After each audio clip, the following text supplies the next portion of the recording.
Today, on the Billionaire Belief Show, we will be talking about resource magnetism, mastering capital and people. Let's go ahead and dive on in. We have 3 points we're going to cover today. The first one is this. What is it that billionaires, the A students of entrepreneurship, what is it that they understand about life? What is it that they understand about business that everybody else doesn't? One of the things they understand is how to be resourceful. Specifically, they understand that money follows value and vision. Because they understand money follows value and vision, they do everything they can to become masters at attracting investors, partners, and talent. For you, your level up here is shifting your mindset away from believing that money follows talent, or money follows skill, or money follows class, or money follows how you were raised, or money follows the school you went to. No, that's not what money follows. Money follows value and vision. So when it comes to value, what can you do that is going to make it more interesting than the other people who have done it? Next, what are you going to do to be more helpful than the other people who are doing it? That's how you level up your value. Focusing on those two things. How can I be more interesting? How can I make what I have or make my solution more interesting? And then how can I make my solution more helpful to those who need it? That's the level up right there. Once you start operating from that level of value and then having a big vision where you're solving a massive goal, that is what the money is going to follow. So when we look at an example like Mark Zuckerberg from Facebook, when he created Facebook, he had value. He was trying to make college connections more interesting, because remember, at the time there was things like I believe it was MySpace for sure, and I think another one maybe was called Friendster, and then another one Black Planet back in the day. But MySpace at the time was the main go-to social social network or social media platform, social networking, I should say. That was the main social networking platform at the time. But again, Mark didn't look at that and tell himself like, oh, there's already one of these that exists, like, let me not do it because all the money's going to go to them. It was just like, nah. He was like, all right, well, I see that this is happening. I got to figure out, how to do this, how to make this more interesting, and I got to figure out how to make this more helpful. So I remember that one movie from The Social Networker, when he was trying to figure out, we need that last bit of thing. We need that last bit of thing. That last bit of thing that made it interesting and that made it helpful, from their perspective, was the relationship status. Like, that's what made it fucking, excuse my French, useful and interesting. Like, because you can now see someone that a man or woman can see this individual that they had an interest in and know if they were available or not, because their relationship status will say single, in a relationship, or it's complicated. Actually, now that I think about it, The Social Networker is probably going to be a good movie for you to watch, just to start seeing these principles in action. Mark Zuckerberg, he was moving, going back to the previous topic, relentless execution and adaptability. Like, we see that happening in The Social Networker. And then resource magnetism, so mastering capital and people, we see that in Social Networker. The A students of entrepreneurship, the billionaires, they understand that money follows value and vision. That's why they become masters at attracting investors, partners, and talent. So if that's where you want to be at, then you need to be spending more time focusing on how to make yourself more valuable and how to make your vision more grander and bigger, so that when you're sharing it with people, they don't want to do nothing but want to be a part of it. So next point, it says, instead of doing everything themselves, they build powerful teams and empower leaders within their organizations. I mean, again, we see this every day if you understand what you're paying attention to and looking for. So going back to Social Networker, like, what was one of the first things that they began doing once Sean Parker came on to the squad? His vision and his value was able to start attracting top tier talent.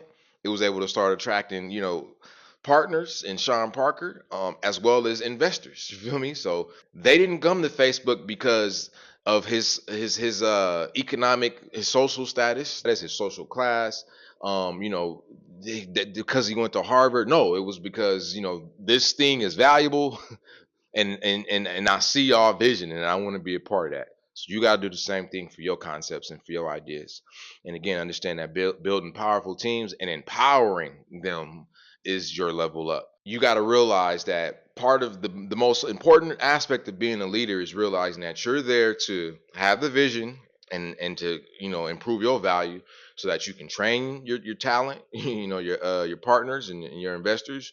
You can plan out missions, and then you can execute those missions. Like, that's really what you want to be focused on as the leader. As you are building that team, as you are recruiting people, you're getting the talent coming to you. Everyone's coming to you. You know what I'm saying? Now it's time for you to level up to the next level, so where you are now going to be working above the business, because you're going to start out working in the business. Then once you start leveling up and bringing in a couple of people, then you go start working on the business. And then once you get working on the business situated, now it's time for you to start working above the business. And that's where the magic happens. So again, you're never going to be able to work above the business and be able to focus your time on working above the business as long as you are not building powerful teams and then empowering your teams to become leaders so that you don't have to do the work. Ideally, you want to get to the point where you make yourself obsolete in the day-to-day operations of your business system. Like, once you make yourself obsolete in your business system, that's how you know you've done your job correctly. And that's how you know you are on path to becoming an A student of entrepreneurship, aka a billionaire. And that's a long way off for most of us. Most of us won't never meet billionaire status per se, but as they say, if you shoot for the stars, you can at least hit the moon. So you might not become a billionaire, but you might become a 10 millionaire. You might become a 5 millionaire. You might become a 800,000aire. That's better than a zillionaire. I mean, a zeronaire. I mean, I was zillionaire is what I initially, but a zeronaire or a $50,000 a year. And there's nothing wrong with making $50,000 a year if that's the level of value you decide to operate at.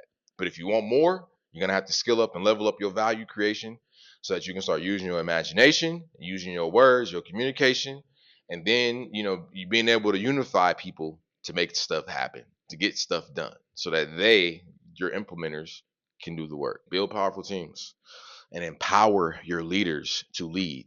You're not there to micromanage them. You're there to lead them. All right, last one. It says they have an unshakable belief in their mission, which makes others buy into their vision, whether it's customers, investors, or top tier talent. So again, coming back to the social networker. Again, Mark Zuckerberg, we see through the movie and just from reading his books and everything about him, like, this man had a vision. You feel me? Like, he had a vision. He believed in it to the point where it didn't matter. No lawsuit was gonna stop him. No friendship was gonna stop him. Nothing was going. The school wasn't gonna stop him. Nothing was gonna stop him. He believed so much in himself that he was willing to quote unquote risk it all. He believed so much in himself that he dropped out of Harvard, which is notably one of the most one of the most prestigious universities in the American education system. He said, I believe in myself so much, I don't need this. And he doubled down on it. And so that's the level of unshakable belief you're going to have in yourself, in your vision, in your value. And until you get there, you are kidding yourself by saying that you are quote unquote trying to do something grand and big in life. You're not. You're kidding yourself. So don't fake the funk. You feel me? Like, don't do that to yourself. When you're ready to make it happen, make it happen. But until then, prepare. There's nothing wrong with preparing, all right? To recap, resource magnetism, mastering capital and people. 3 points. Number 1, billionaires understand that money follows vision and value. They become masters at attracting investors, partners, and talent. Point number 2, billionaires, instead of doing everything themselves, billionaires, they're going to build powerful teams, and then they're going to empower their leaders to do the work that needs to be done so that they can focus on working above the business. The billionaire is not trying to get a new cert so they can go out and implement. So that's really the big level up here. As a billionaire, a student of entrepreneurship, you're thinking in a sense, like, if you're using your hands to do the actual work of your business or your system or your solution, then you're not thinking big enough. I take that back. You're not thinking massively enough, and you're not operating within the fold you need to be operating in so that, again, you can level up and start working above the business and actually scale your business. All right, think massive, I should say, not big, think massive. And then last but not least, they have an unshakable belief in their mission, which makes others buy into their vision, whether it's customers, talent, or investors. Your level up here is literally making the shift from trying to use your hands and then going and getting more education and more search so that you could be the expert, so that you could be the hero of the story. Like, no, you just need to be the guy. And by being the guy, you move away from trying to be on the front lines or the star of the show to where you just build the stage for the stars to perform on. Like that's the level up. So billionaires focus on building stages that stars can perform on, and they can own this. They can own many stages around the world. But guess what? No matter how many stages they own, on the people performing on those stages in every market, they can only perform on that one stage at a time. So that's the level up here. The billionaires are able to dominate because they focused on building systems that deliver solutions. They don't focus on trying to develop the knowledge, the skills, the credibility, and the certifications to be on the stage doing the performance. If you have any questions, use the comment sections below. Feel free to DM me if you want to get a little bit more up close and personal. I'm here to help. So on that note, make it a great day. Peace.